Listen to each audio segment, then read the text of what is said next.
Alright guys, welcome to our final tutorial for the year of 2023. In this one, we're going to be talking about thinking in terms of shapes to make anatomy more approachable. So in this video, I'm just hoping to shed some light on the way that I like to think about shapes when I'm approaching characters and poses. And I'm hoping to make it a more beginner-friendly topic because I know this is a subject that a lot of people tend to have difficulty with. So I'm going to do my best to make this as simple as possible. But again, anatomy itself is quite a complex subject. So brace yourself for some serious learning today. With that being said, the first thing we're going to do is we're going to go into some theory. We're going to go over some diagrams. We're going to do some explanations just to get you guys to understand the thought process behind all of this. And then we're going to move on to some actual examples and some demonstrations, both with and without references. Okay, so with that being said, let's jump right into it. Here we have a duo. I would say they are pretty generic looking human beings, the male and the female human being. Now, when you first look at an image like this, it might be a little bit more overwhelming. You're looking at the pecs, you're looking at the lines for the abs and all the veins and stuff like that. Drawing this whole thing could get a little bit scary, especially if you're just starting out and you don't really know what you're doing. So here is the way that I like to break it down. I'm going to just turn off the original image here, and what we have now on the screen is a set of very simple geometric shapes. And here's a shaded version just to make it even more readable. And this is for the most part how I like to think about my characters, especially when placing them in a three-dimensional space. Because if you're looking at, let's say, the original reference like this, and I ask you to now draw the arm foreshortened, you might be a little bit lost. You might think, well, how do I do that? I wouldn't even know what it looks like. But by turning these characters into simplified basic shapes, now you stand a much better chance in being able to capture that foreshortened look accurately. Any kind of pose, any kind of perspective, by simplifying it into its most basic elements, you should be able to approach this character in different views, different perspectives, and understand this anatomy with a lot more confidence. So right now you see these two almost look like action figures. There's these, torso elements, there's these arm elements, and there's these joints connecting them that allow them to move. But I want to talk about why we use these shapes that we do. So here is a diagram of all of the different components of these shapes, and I'm going to go through them one by one just to explain how you can arrive at the same shape. The first thing that I want to talk about is the shape of the head. This right here is how I like to approach almost all of my head drawings, and usually the head is the first thing that I draw on the page when I'm trying to capture the anatomy and the pose of a character. So here is kind of a breakdown. This is going to be a profile view. Okay, it's going to be a little bit more of an elongated, almost egg-like shape, and just at the front you're going to get this plane for the front of the face. Down the side, you're going to get the shape of that jawline, and this is going to be a rounded cranium, just like so. And just about the halfway point here, you're going to get the eye line for your character. Okay, so that's a profile view. For the front view, the cranium is going to be a lot more round. Here's going to be a center line. Just down the halfway point, you're going to find the eye line, and down here is a wedge shape for the front of the face. Now, once you understand this, you should be able to draw it in various different perspectives. Just keep in mind that the front of the face is a rounded curve, okay? It's not completely flat, nor is it completely like triangular. It's a rounded curve. So when you draw the head, let's say maybe facing downwards at a 3/4 angle, let's say here's the center line, just like that, there's gonna be a rounded curve here for your eye line, right? It's gonna wrap around like so, just like that, and that shows the perspective of the head, the direction that the character is looking in. Okay, so just you want to keep that in mind. If you haven't tried this before and you're following along with this video right now, I do recommend you take a moment to pause the video and try this out for yourself. Just draw a oval shape. Okay, down the center line you're going to find this front of the face like so, and you can get the eye line like that. Okay, draw it in you can try it in a bunch of different perspectives. Maybe the head is looking up here, so here front of the face like that, and there's going to be where the character is looking. It's going to be the general shape of the head, just like so. Okay, so try that out for yourself. Round shape and wedge shape at the front. Round shape, a wedge shape at the front, and there's the eye line.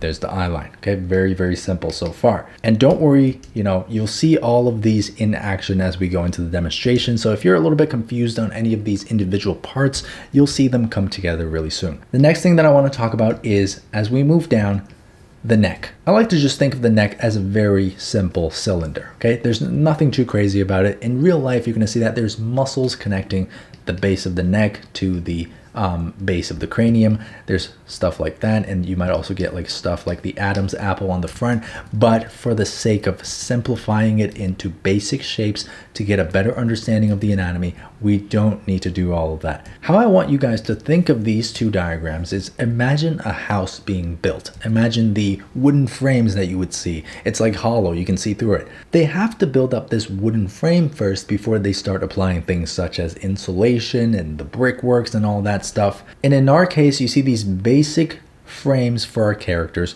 These are like the wooden frames that you need to build the house. And once you have this layer down, you can then start to add on top. You can bring the muscles in, you can bring the fat in, and you can think of those elements like the bricks and the insulation. Okay, that's kind of how I want you guys to approach this. So that's why when we're talking about the neck here, we're not worried about all the muscles and the fat and stuff like that. We are breaking it down into a simple cylinder shape. Now, how this shape is going to connect to the head is that, let's say you have a beautiful 3/4 view head right here. Let's get the center line, the eye line, just like so. So it's got the center line and there's the eye line. Okay, beautiful 3/4 view of your head. The neck should start just at the base of this cranium and come down like so. You want it to be really in balance with the head. You don't want the neck to come out all the way back here, nor do you want the neck coming out all the way in front like so. And just to give you guys a better view of this, okay, so let's say here's the cranium, this is the front of the face, and that's the shape of your head. Now the neck should come through the base of this cranium like so. So this should be the neck. It should support the weight of the head. If you were to say, let's move the neck all the way back here, now the head is too far forward. The weight is not being supported anymore. Or if you were to move the head all the way back and the neck all the way to the front like this, again, it's, you know, you could do this with your neck, but a neutral person wouldn't be, you know, really built like that. So we're going to erase that and remember to find that balance. You want it to support the weight of the head, right? Coming straight out of the bottom, and then you can build on top of this frame. So remember the neck, simple cylinder. It's going to connect the head to the upper torso. Now, speaking of the upper torso, this is the shape that we're going to get for the upper torso. So the way that I like to picture this is, imagine a bar of deodorant, and imagine you cut that bar of deodorant in half. This is the kind of, you know, cross section you're going to get, right? Now, imagine you just add a tapered triangular shape to the bottom of this, right? And here's the center line running down, wrapping around all the way to the other side. That's kind of the basic shape that you're going to get for the upper torso. So if you guys want to do a little bit of practice, you want to follow along, just round shape like this, connecting down to a triangular shape. Now you add a center line, and this is the basic build of your upper torso. Remember, this shape is going to contain things like your rib cage, right? And your shoulder joints. And that's something that we're going to talk about next. But let me just do another one. So from a front view, right, the top would be almost completely flat, and you're going to get kind of this tapered triangle shape like so, and there's going to be the center line, right? From the top view, you might get, again, that deodorant bar, and then a tiny bit of this shape is visible, just very foreshortened. And let's find the center line is going to wrap back around like so. When you think of these shapes, I do also want you to try to imagine them as translucent, you know, so you can see the front and you can see through to the back. It just gives you a better sense of the three-dimensionality and how much space it actually takes up. But that's kind of the shape that I like to imagine the upper torso as, you know, just in terms of simplifying it. Obviously, you know, depending on the gender of your character, depending on the build of your character, the shape might be stretched, it might be thin, and in some cases, you might get boobs on the front too. So, you know, maybe a wedge shape like so, been added to the front. So there's going to be a lot of variation to that, but again, we're going to go over that later on. Right now, what I want to do is I want to now move outwards a bit. So let's move on to the joints. Colored in blue here, you can see these are the little ball joints that are connecting all of these limbs of our characters. I like to just think of them as ball joints because, you know, obviously when you're drawing a character, you don't have time to be thinking about all of the, you know, skeletal structure and how they socket into these different bones. You just want to get the job done as quickly as possible. So here, this I feel like is a really efficient way to imagine it. Now notice the placement of these ball joints, okay? They're kind of half in, half out of this torso shape. Same thing here, half in, half out of this torso shape. It's just that in my drawing experience, I find that this placement tend to work the best for most scenarios. So if you want to add a shoulder joint here, just half in, half out, half in, half out, a nice small round ball joint, okay? Same thing here, half in, half out, half in, half out like that. Same thing on this one, half in, half out. just like that. And now you've got your shoulder joints. So it's really quite simple, okay? Upper torso, shape like this, get your center line down, and there's your shoulder joints. You know, you can practice this a little bit. Now, I do want to remind you guys, obviously, that this is not actually how our anatomy is built. There's muscle, there's bones, there's internal organs. But in terms of, you know, thinking of it in a more simple way, thinking of it in a way that is a little bit less overwhelming, a little bit less intimidating, I think this works really well. So here is going to be the center line wrapping around, half in, half out. It's going to be your little ball joint for the shoulders. Okay, I'm going to just leave that on the screen for you. You can reference this right here. Do some drawing yourself. See if you can actually convey this shape in different perspectives from different angles. Next up, I would like to just move our way down into the lower torso. All right, so this right here is the shape that I use for the lower torso. You're going to see that it's very similar to the shape for the upper torso, just kind of reversed. And these two shapes will kind of cut into each other. But the main difference between the upper torso and the lower torso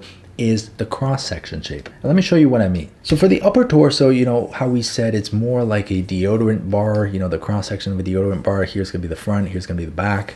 There's going to be the joints right there. Well, for the lower torso, we're essentially going to get a reverse of the upper torso, like this, okay? So it's like a reverse triangle shape, but the difference is right here at the bottom. So your hips are going to be a little bit more open. They're going to be less flattened. And because of that, if you look at the cross section of this shape right here, it would look a little bit more oval, something like that. It's going to be much more open than the closed off shape at the top of your torso. Okay, so that's the main difference here. And right at the bottom of this oval, I like to imagine a little bowl, and it just goes straight in. It's like a ramen bowl. Now these two shapes are going to be very, very interconnected. So let's say you have the upper torso here, and there's the center line for that upper torso. Well, the lower torso is going to have to clip into that upper torso. It's like a glitch in a game. It's going to clip in like so, right? Almost the same shape, but the lower torso, the hips, it's going to be a little bit wider at the bottom here. You're going to get that little ramen bowl shape. And very similarly to how we place the joints on the upper torso, half in, half out, we're also going to get half in, half out big ball joints right here. So when you do connect these two shapes, generally you want to make sure that the center point, the thinnest point of the waist, is right between the halfway point from the top to the bottom. Okay, they just, in general, when you connect these two shapes, you want to pay attention to this center point of your waist, the thinnest point of your waist. It usually is just a little bit below the halfway point here between the top and the bottom, but again, this could vary greatly from character to character. So just keep that in mind. Okay, again, I want you to pause this video and see if you can practice creating something like this, where the top shape merges into the bottom shape. I'm going to go over this just one more time. So here, let's get a top shape like this for the upper half of the torso, half in, half out for the joints. And then just down here, let's get a bottom of the torso, right, with the opening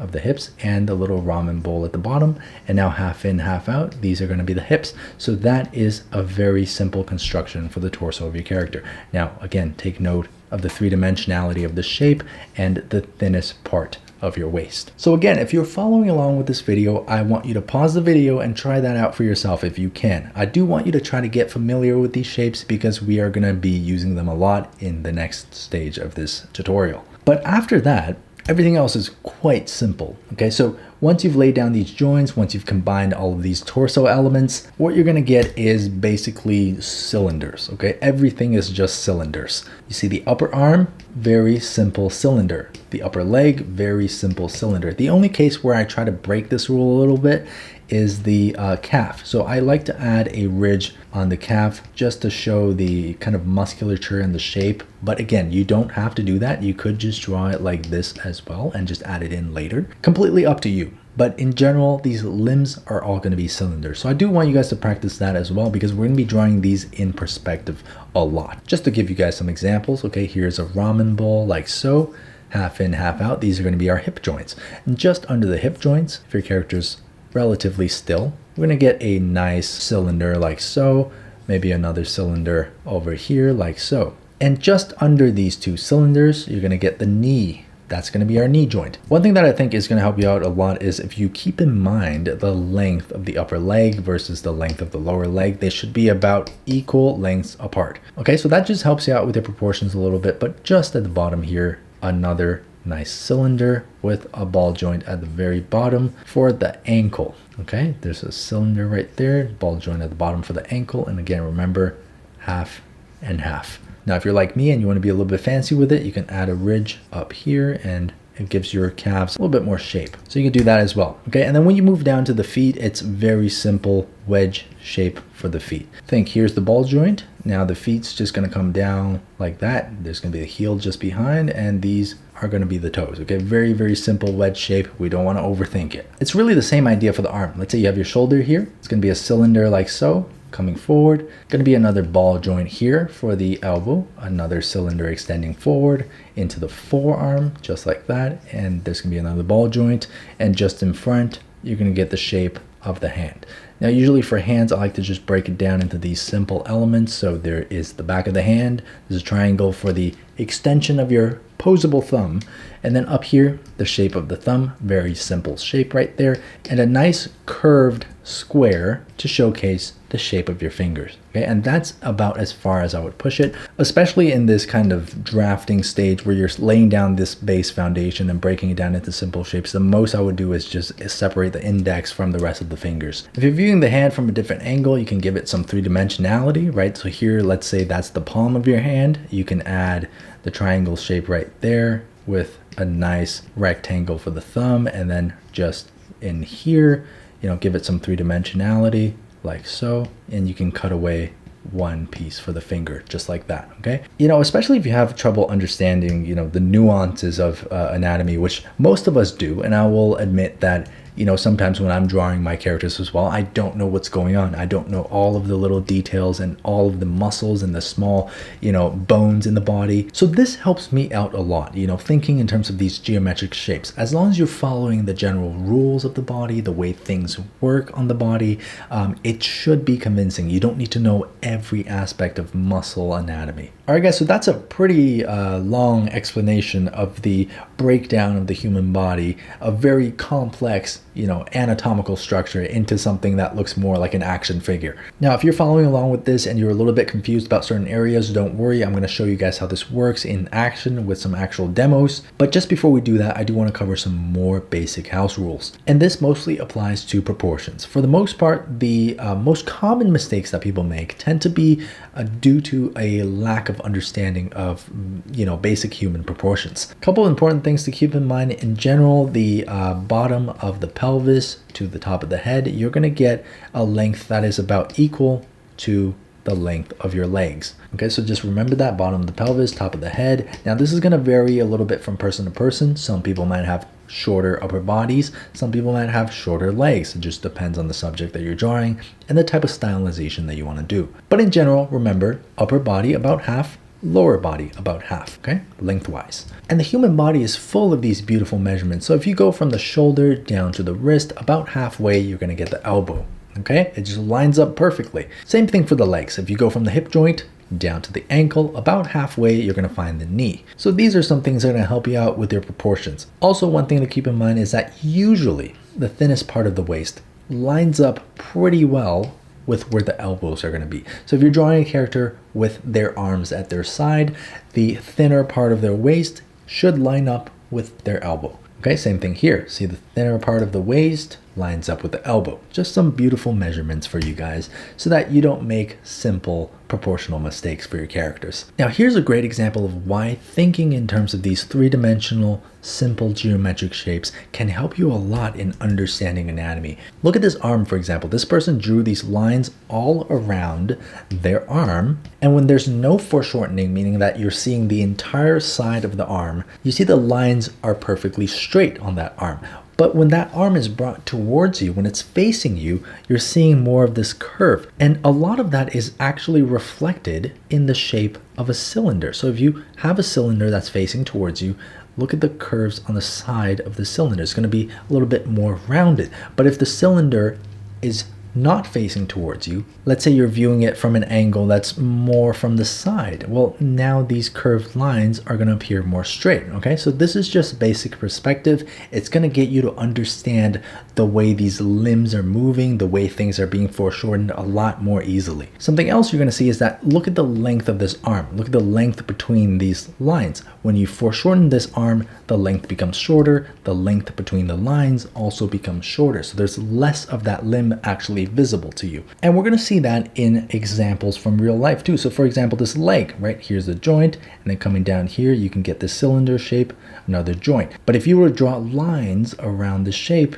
it's going to be very much rounded. It's not going to be a perfect straight on view like that, right? And we'll see more of that as we dive into our examples. Speaking of which, now I want to show you guys how you can apply these shapes into actual drawing. Okay, so we have a character standing in a very simple, straightforward pose. This is going to be our first practice piece. Now, as I said before, I like to put down the shape of the cranium first and get the angle of the head. So this is going to be the center line. There's a little bit of an angle, a little bit of a tilt to the way her head is situated. And now I want to show you guys how you can actually apply this into your drawings. Okay, so the first thing we're going to do is we're going to start off with a cranium shape. We're going to find the center line, bring it down into the shape of the face. This is usually the first step that I take for almost all of my drawings. Reason for that is because the head, I see it as more of an anchor point. You know, it really is something that's going to determine where the rest of the body is going to go. Now you're going to notice that this jawline is a little bit flatter because this head is angled upwards a bit. So I do want to indicate that through our lines, so through this eye line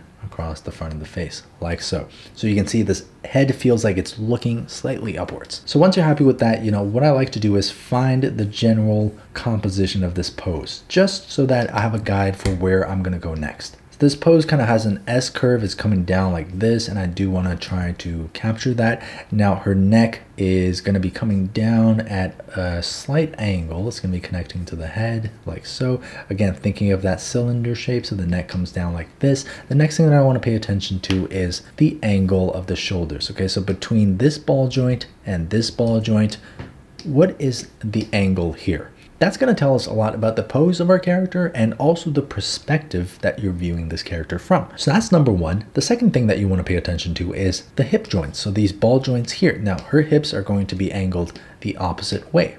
Okay, so once you have these points down, I want you to mirror that onto your drawing. Okay, just as a general guideline for yourself so that you know where to place these elements. Once you do have that, now remember the shapes that we've covered. Right, so because of this angle for the shoulders, we are going to get a angled upper torso piece like so. Let's find the center line on this torso, and based on where that dimple is, where the collarbones meet, it seems to be pretty straight down the center of the body because there's not too much twisting of the torso here. So that center line is going to be going straight down like so. Now let's find the lower torso. Now, because of the angle of the hips, we can determine that bowl, this ramen bowl, is going to be facing this way, right? The hip joint is going to be over here, so the ramen bowl should be lined up in the same direction. So let's get this nice bowl shape in here, and then coming over to this side, it's going to mirror the upper torso. It's going to clip into each other, just like that. And then in the middle, there's where you're going to find the thinnest part of the waist. And just under this, let's draw in our ramen bowl for the pelvis, like so. All right, so if you guys are following along with me, you should have something like this so far. Now I want to continue the center line down across the front of the lower torso. All right, guys, so far, very simple shapes. We have 1, 2, 3, 4, 5 different shapes here. The next step that I like to do is start working outwards from the torso. So let's add these joints. There's going to be 2 shoulder joints right there, and half in, half out, 2 hip joints, just like so. And again, paying attention to the angle that these joints are going to be sitting at. Usually, you know, after this step, I like to go straight down to the legs. It's just kind of like my philosophy of working from big to small. You know, I save the smallest for last, which is the arms. So down here, you can see that the front leg is coming forward a little bit, but it's not too foreshortened. You can still see the majority of the length of this leg. So that means that this cylinder, there's not going to be too much extreme perspective on it. Let's just find the angle of the cylinder, okay? And based on the measurement of the top half of the body and the lower half of the body, we can determine that the foot would be probably somewhere down here. So halfway between here and here, we can get the round shape for her kneecaps. And just like that, let's now bring this cylinder down, bring it down here. Again, not too much perspective, just like that. Now you have the cylinder for the upper leg. It's got a slight taper to it because as we move from, say, the shoulder to the hand, there's going to be a taper of our limb,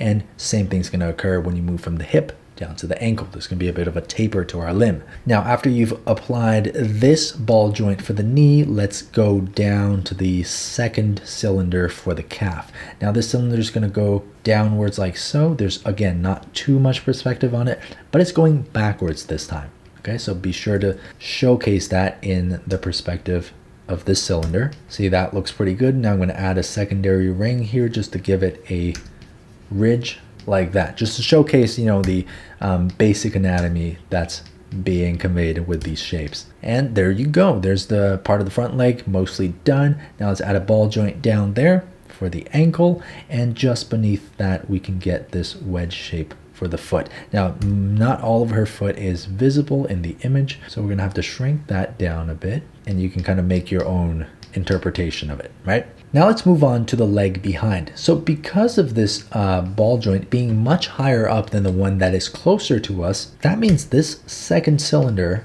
for the back leg is gonna start a little bit higher up, and it's going in this direction. So it's going in a different direction here. The knee, the second knee for the back leg, is almost directly behind the knee that's in front. So there's a bit of overlapping, just like that. Again, I'm going to draw this shape just so you guys can get a sense of where it might be behind the front leg. Now, coming down, you're going to get the same thing just beneath the kneecap. You're going to get this for the calf. And right in front, there's the ankle, the wedge shape for the foot. Now moving on to the arms. So if you're following along with me here, this is what you should have right about now. You know, it almost looks like an action figure being posed in an S curve. And you can see we really do have a very, very good read on this S curve so far for the character. Now let's move up towards the arms and finish this off. So remember what we said before about the length of the arms halfway down here. You're gonna get the elbow, and then let's connect it with these much smaller cylinders here, just like so, slight taper to them. Okay, let's get another cylinder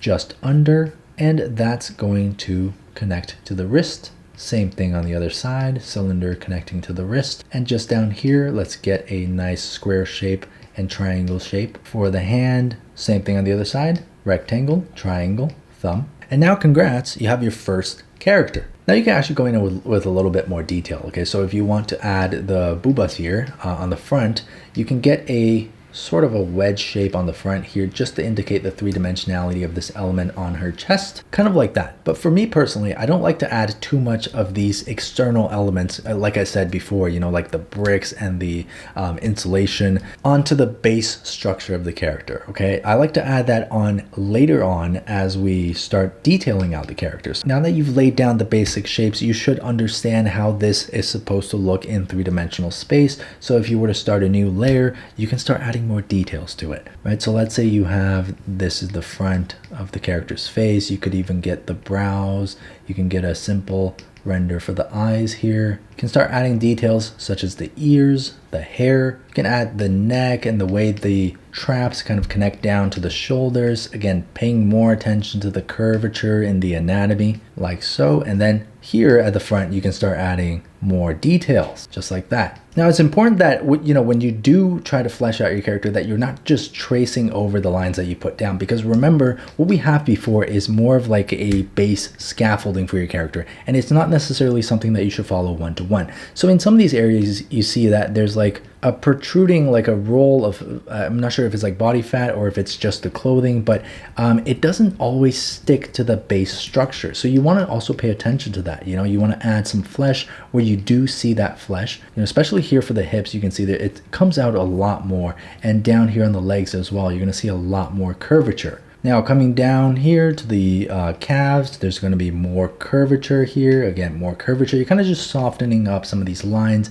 and adding some of the feeling of musculature on top, right? Just like so. And once you're pretty much done with the refinement of these shapes, you can turn the original layer off and you can start working off of this. So basically you've laid down a solid foundation for yourself to be able to paint on top of, right? This just makes the process of drawing all of this anatomy a lot more understandable and a lot less overwhelming. Let's just redefine some of these shapes, right? Adding some line quality to our drawings. And this is where we really start to worry about, you know, these smaller curvatures like this curve down and then over like this, right? At first, you only think of it as the joints. And you can take this as far as you want. You can refine the lines even more. You can add more details to the character. You can even start working on costumes for the character, if you want to make like a OC or something. But it all starts with this, right? This base understanding of these simple geometric shapes that then translates into something that's actually three-dimensional that you can then build on top of with a lot of confidence. Now let's try one that's a little bit more difficult. I think if I asked you to draw this reference image, most people might not have too much difficulty doing it, but if you were to draw something like this, now things might get a lot trickier because of these, foreshortened areas in the back arm, in the front leg, and the overall, dynamic nature of the pose. But again, if we can just approach this the same way that we did the previous one with simple geometric shapes by breaking things down, simplifying things down to their most basic elements, we can absolutely tackle any pose that you put in front of us. So there's the angle of the head, the angle of the cranium and the face. Now let's come downwards like so. Let's get this line of action here just as a basic guide.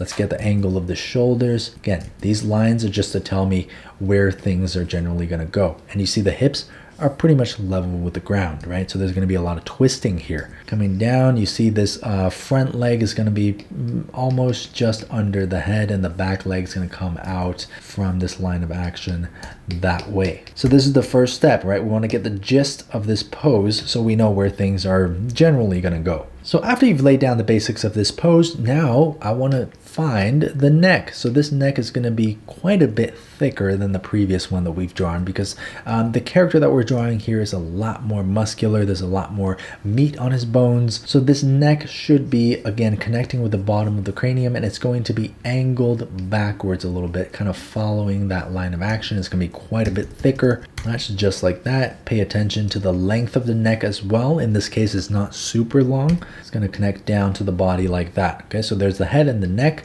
Now, following this angle, let's get the shape of the upper torso. We also have to pay attention to this dimple right here and the sternum right here, because these elements show us where the center line is going to be for this shape of the top torso. Now, if you want to find the center line for the bottom half of the torso, look for the belly button and the crotch. Now we can determine that the center line here kind of curves down and moves towards the front. So there's a lot of twisting in the body, and you can really see that there. So this upper torso piece is going to be, again, triangular. It's going to be a little bit bigger than the previous character's piece because his body is a lot broader. Okay, so we're going to get this nice triangular shape. It's going to be then connected with the shape of the hips. Now, because the hips are almost level with the ground here, he's got a very stable pose. This ramen bowl is going to be almost level, like so. And then just up here, you're going to get this connection between the upper body and the lower half of the torso. All right, so make sure that's following the nice line of action there. Then you want to get the center line for the upper torso that then turns around on the lower torso like that. Make sure you mark down the thinnest part of this waist here just to give it some three-dimensionality. All right, so you can see that this is already coming together as something that's pretty dynamic. Now let's add in our shoulder joints, half in, half out, add in our hip joints, half in, half out, like so. The next thing I want to do is I want to work on this front leg here, this foreshortened front leg. If you're not sure how much you should foreshorten something, just look at the relationship between the hip joint and the knee joint. You can see that these two joints are really close because of the angle that we're viewing the thigh from. So with this hip joint here, we know that this knee joint is going to be somewhere here. Now in between these two joints, we're going to get this cylinder for his thigh. And now you can erase away some of these construction elements just behind, just to make sure that it looks a little bit less messy. And there you go, check that out. So that's the front leg, and it's really reaching forward. It's really foreshortened. The knee joint's right here. The hip joint is just behind this element. And right under this knee joint, very straightforward view of the calf. So we're gonna draw a nice and simple cylinder like this that connects down to the ankle. And remember what we talked about with the feet, it's gonna be a simple wedge shape like so. Don't put too much thought into the individual toes and all that, just make it a nice simple wedge shape. Now you can add a ridge line here just to indicate the thickness of the calves.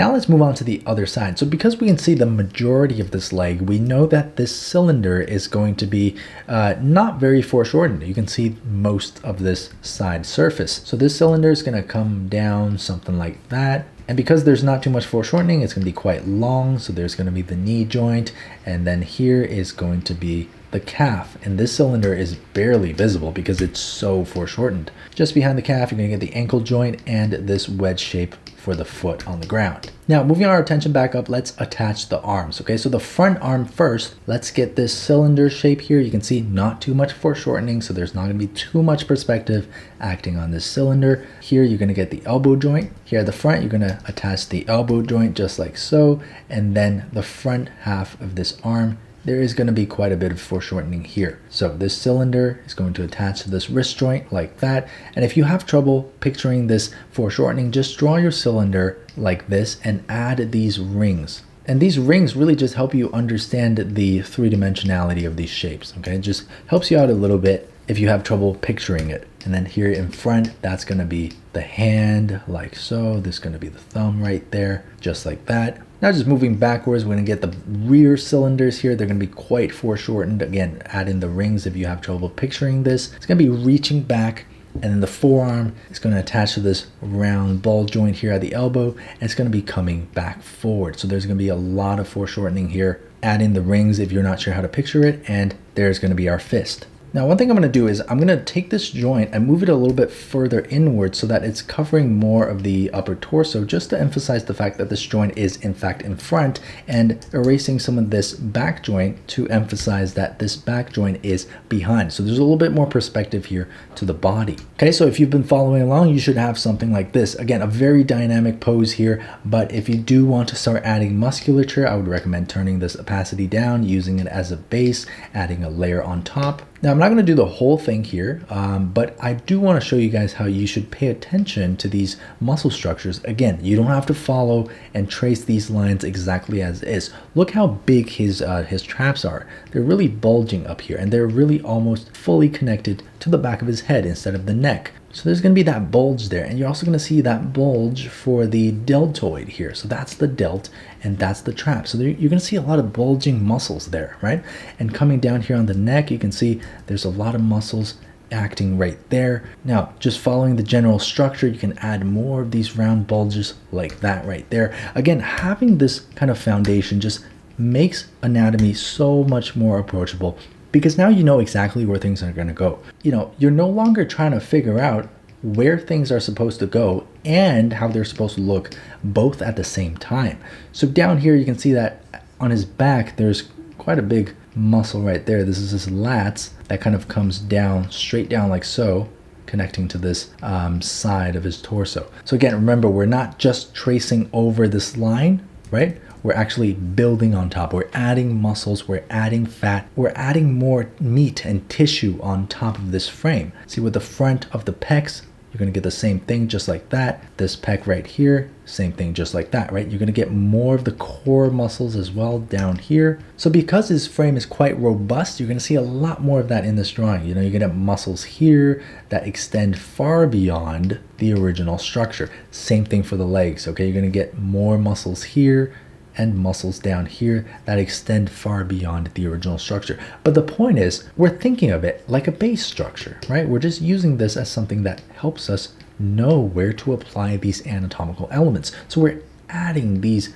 extra rounded shapes on top, right? We're adding these rounded lines, we're adding these pecs, we're adding these muscles on top of this base. And this base right here is what really sells the anatomy for your character, the three-dimensionality for your character. You know, being able to simplify and understand your characters as basic geometric shapes is going to help you a ton in terms of your anatomy. Now, of course, you also do need to study your muscles. You do need to study your skeletal structures. But I would say once you do understand this, everything else is going to kind of fall into place a lot easier. Right, so that's the original. And these are some of the lines that we've added on top. You know, the structure is very, very sound because we have that solid base. Now let's give this one a try. I think this will be a really fun pose for us to do. So let's once again find the cranium, find the center line here, find the angle of the face. If you need to find the angle of the face, look for the eye line. Okay, so the eye line is tilted like that. So we know that the head is kind of tilted to the side. There you go. That's the angle of the head. Now, just underneath that cranium, let's get this cylindrical shape for the neck. It's going to come down like this, paying attention to how long it is in comparison to the head.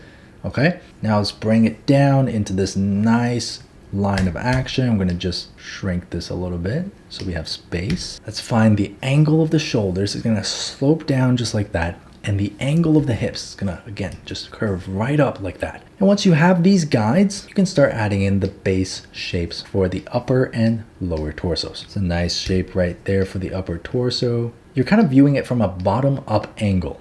All right, so you got to keep that in mind. Now let's get the center line there. That's going to be the upper torso. Make sure the perspective looks correct so far. And next up, let's get the ramen bowl here in the hips, just like so, coming up into that reverse triangle shape for the torso. Okay, so that looks pretty good to me so far. Now let's get rid of some of these construction lines and let's continue this center line down. Okay, across the entire body. Let's add a ring here through these connection points just to indicate the three-dimensionality of this torso. Okay, so there you go. That's, for the most part, a good working torso. Now let's add in some joints. So there's going to be a shoulder joint right there at the top. Another one's going to be almost hidden behind this upper torso. So you're going to see a little bit of it, but not too much, like that. Right, so you just want to get that perspective across. Now, moving down, let's get these half in, half out round circles for the joints by the hips, like so. So there's these two joints here. The next thing I want to do is find the angle of this front leg. Now this one's going to be slightly foreshortened, but not too much. So you're going to get this joint here versus the knee joint right there. So there definitely is a little bit of foreshortening.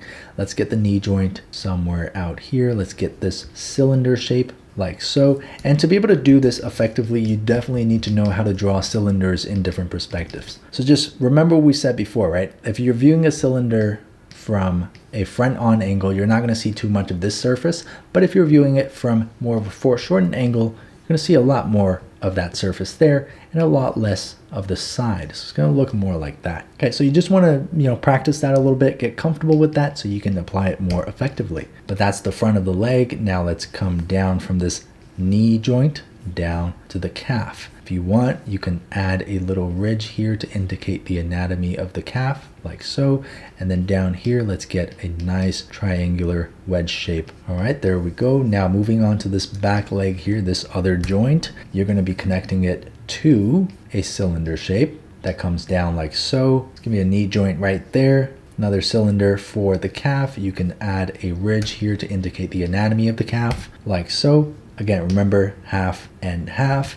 Down here should be the ankle. And then at the very bottom, let's get another triangular wedge shape for the foot. Now time for the arm. So there's going to be quite a bit of foreshortening here in the upper arm as well. You're going to get a cylinder that is definitely in perspective like that. Now let's get a ball joint here for the elbow, and the forearm should also see a little bit of perspective like so. Just down here, you're going to get the hand holding on to the front of the upper leg like that, right? Very, very simple. The limbs, you really don't want to overthink it in terms of like all the muscles and stuff. We can add that later on, but this way, breaking it down into simple shapes, thinking in terms of simple shapes, makes the anatomy so much more approachable. So again, cylinder here, keeping in mind the length of these different portions, and right here in front, you can get the hand and you can add the staff that she's holding like so. Now you might be wondering, what are we going to do with all of these disconnected elements like that? Well, simple. Like before, you can turn this layer's opacity down, start a new layer on top, and you can start building on top of this, right? So pay attention to these different elements and how the muscles kind of bulge out and go back in and bulge out and go back in. Pay attention to that as you're adding more lines on top and refining this drawing. So you can try to do that for the leg here. For example, you can really add the curve of the calves, and here you can add this curve here, get this nice round curve for the quad muscle, and then down here, little curve for the calf right there.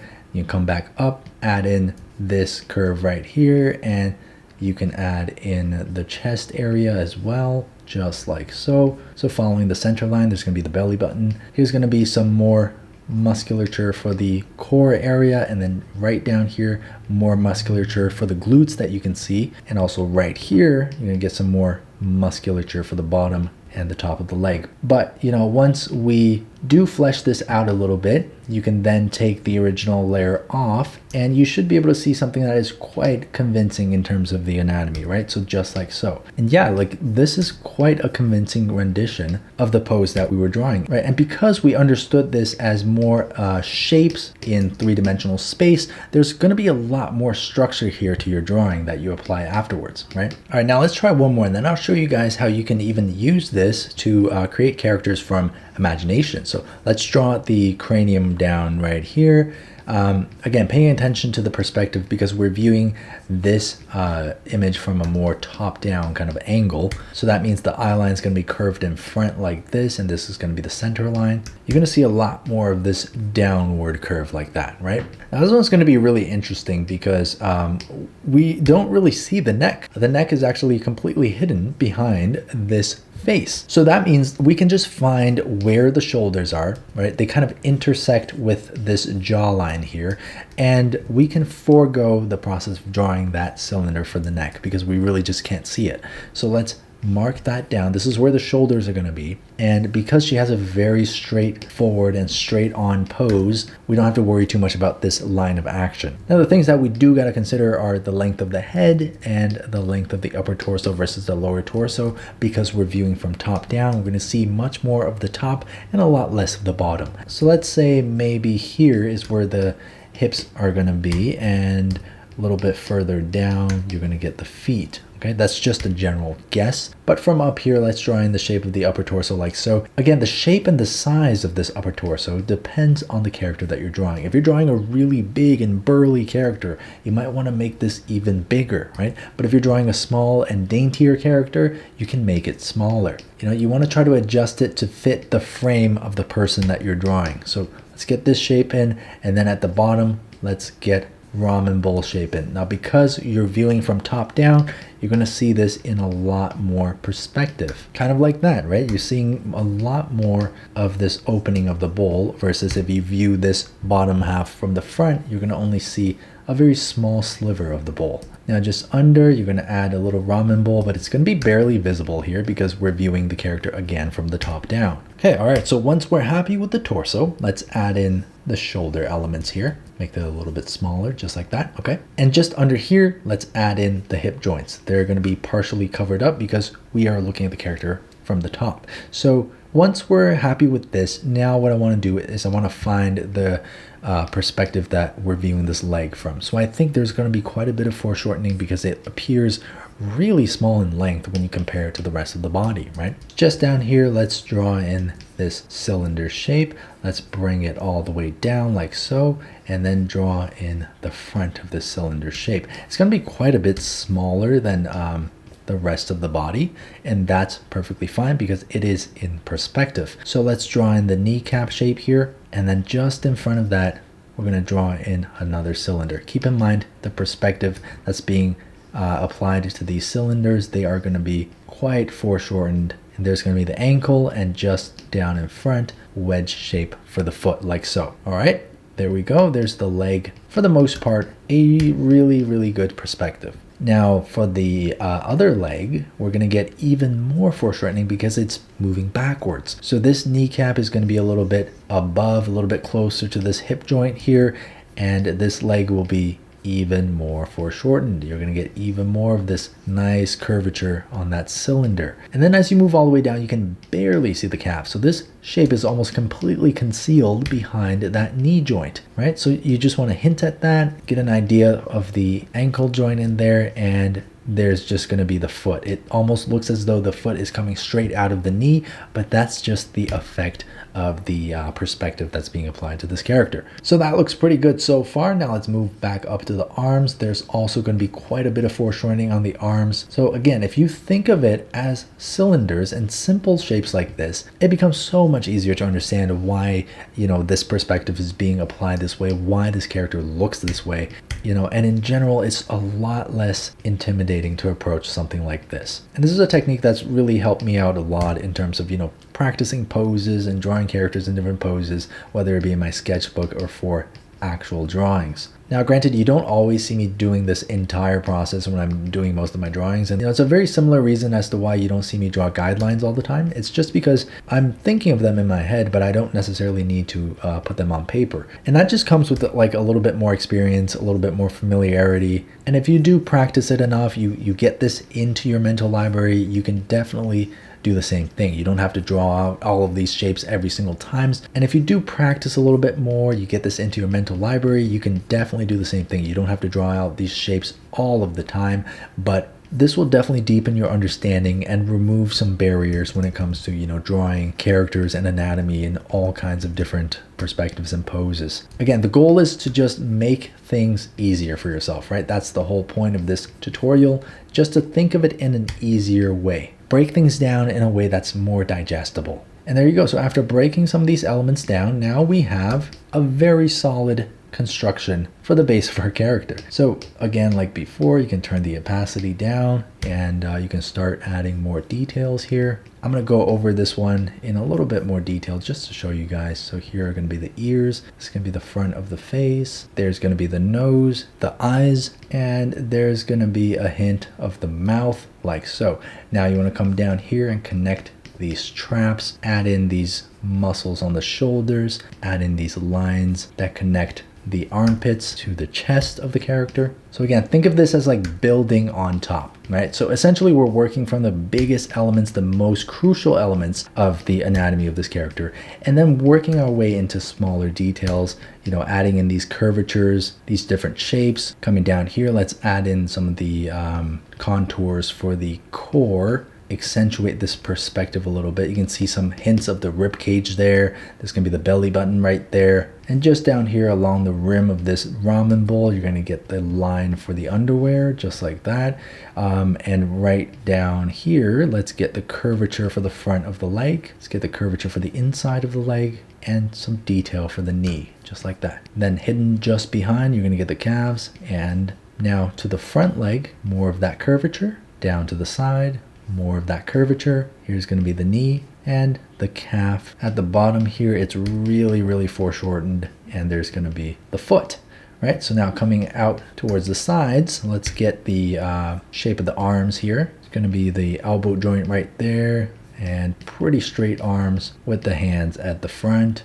Coming over to this side, there's going to be the elbow joint. You're going to see some of this bone structure connecting to the shoulders, some of the muscles on the forearms there, and then that connects to the wrist. And there's going to be her hand holding a weapon. I'm going to add in the hairline here, extend this out a little bit more, give it some more detail, and there you go. There's your character. See, that's a very rough and very fast drawing, but you definitely get a really good read on the anatomy here, on the pose. And all of that starts off with this, with understanding the basic structure, these cylinders and these triangular shapes, these circles that make up the human body. So that's just the way that, really works for me. And you can really easily translate this into drawings from your imagination as well. Let's say you want to draw a character that's kind of maybe perched up, one leg up, one leg down.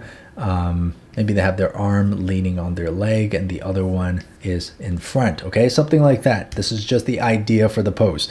Now, let's determine the shape of the head. Let's get this cylinder shape for the neck. Let's get this shape, triangular shape, for the front. For the upper torso, just like so. Let's get this ramen bowl shape down here for the hips and connect this triangular shape to the upper torso. So that's going to be the lower torso. Let's get that center line there. It's going to be facing forward. So there's going to be the center line, right? Now, let's add in the joints. So this shoulder is going to be here. The other shoulder is going to be there. I'm thinking the character's shoulders will be a little bit hunched over. And there's going to be hip joints right there. Now, let's add in these cylinders, knee joint there, another cylinder down here for the calves. They're going to kind of clip into each other because of the anatomy of the body. So there's going to be a circle right there for the ankle and wedge shape for the foot, just like so. Now, same thing on the other side, cylinder connecting to the knee joint, cylinder here, clipping into each other a little bit, down here, wedge shape for the foot.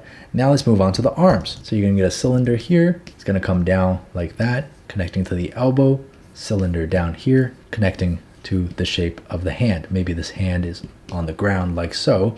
And the other arm, you're going to get the cylinder coming down like so. and you're going to get the elbow leaning onto the knee joint. There's going to be a lot of foreshortening on this cylinder for the forearm, like that. And here is going to be the hand of the character, right? So with this very simple and basic construction, you can see you can really build out some fantastic poses, you know, in terms of anatomical accuracy for your characters, right? You're thinking of anatomy not in terms of, you know, all the bones and internal organs and things like that, but just as the basic structure of the human body. And I think this is especially helpful if, you know, you're trying to draw stylized characters. You're not necessarily drawing all of the intricate details of the muscle. Maybe your character is going to be covered up by a lot of clothing. This is a really good, fantastic way to get the general big idea of the anatomy, you know, where the limbs are going to be, how the character is going to be interacting with the environment, and things like that. So let's say you want to do more of a dynamic pose. Let's say maybe you want a character to be like jumping or something. So maybe the shoulders this way, maybe the legs and the hips could be facing that way. And that's perfectly doable too. So let's get the front of the face. Okay, let's get it facing upwards like that. This is going to be the cranium. Now let's get the neck. The neck is going to be a cylindrical shape. You're going to see mostly from the bottom up. Now this upper torso, you're going to see also from the bottom up. It's going to be like that, right? And there's going to be your center line. Now let's get the hips. They're going to be pretty much in line with the horizon. It's going to connect to the upper torso like that. Let's get a nice connection in there. Now let's get some joints for the arms. Let's get the ramen bowl for the hips and these joints for the hips. Now you can, you know, go wild. Let's say maybe the knee joint is here and there's a cylinder connecting the hip to this knee joint like so. And there's just so much foreshortening here and you barely can see anything behind.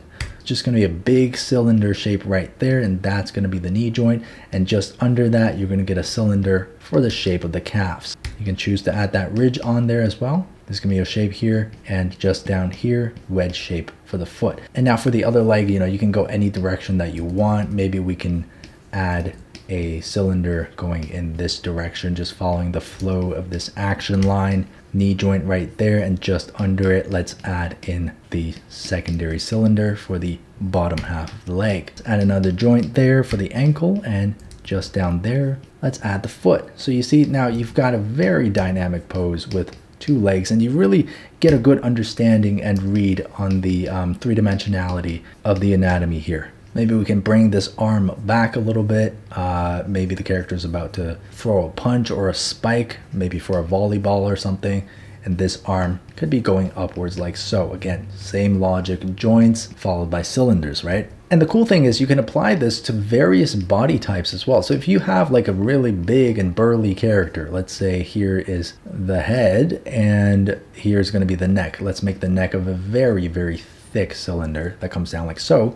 And let's just have the character standing straight. So you can get a huge, very, very wide shape for this upper torso and have it taper a little bit less. And then for the bottom half, you can get a very wide shape here as well. Again, tapering a little bit less, just like that. You can get bigger joints for the shoulders, bigger joints for the hips, down in the ramen bowl. And depending on your character, you know, you can get a really, really nice and thick cylinder for these arms, like so, that come down just very stylized into these big hunkin' fists, like that. You can get the cylinder for the legs to be really thick as well, connecting to the knee joint, and then maybe you want a very, very thick lower leg here, just like so, connecting down to the ankle for the wedge of the feet. Now what's cool is once you've approached their anatomy this way, you can now take this base and you can turn it into pretty much anything that you want. You know, maybe it's a big bearded man and he's bald and he's got these humongous traps. He's just a giant dude, you know, big arms. You know, again, think of what we've been doing before, just adding some of these curves onto this base here, right? There's the delts, there's the upper arm, there's the lower arm. And then in the center, you know, maybe he's got big pecs, but he's also got a big belly. So you can add these lines that extend out from the original silhouette, right? So just like that, shoulder, this could be big pecs and a huge belly right here, just like that, right? And maybe he's a warrior, so he's wearing some kind of loincloth here. And you can really, you know, go wild with your storytelling based on your character design. Now, finishing some of this off, you can turn the original layer off, and that's a very, very nice build for your character, right? So this method can absolutely be tailored to meet the needs of the character that you're trying to draw. So let's say, for example, I want to draw a thinner character. Well, we can have a very small small piece for the upper torso, and maybe an even smaller piece for the lower torso as well, drawing in that center line there, smaller joints, smaller hips here, can add in the knee joints down here and make the cylinders just in general a little bit thinner, a little bit smaller, you know, kind of just adapting this frame to the characters that you're trying to draw. And this makes it so much more approachable and very, very versatile. Again, this is just the way that I like to draw.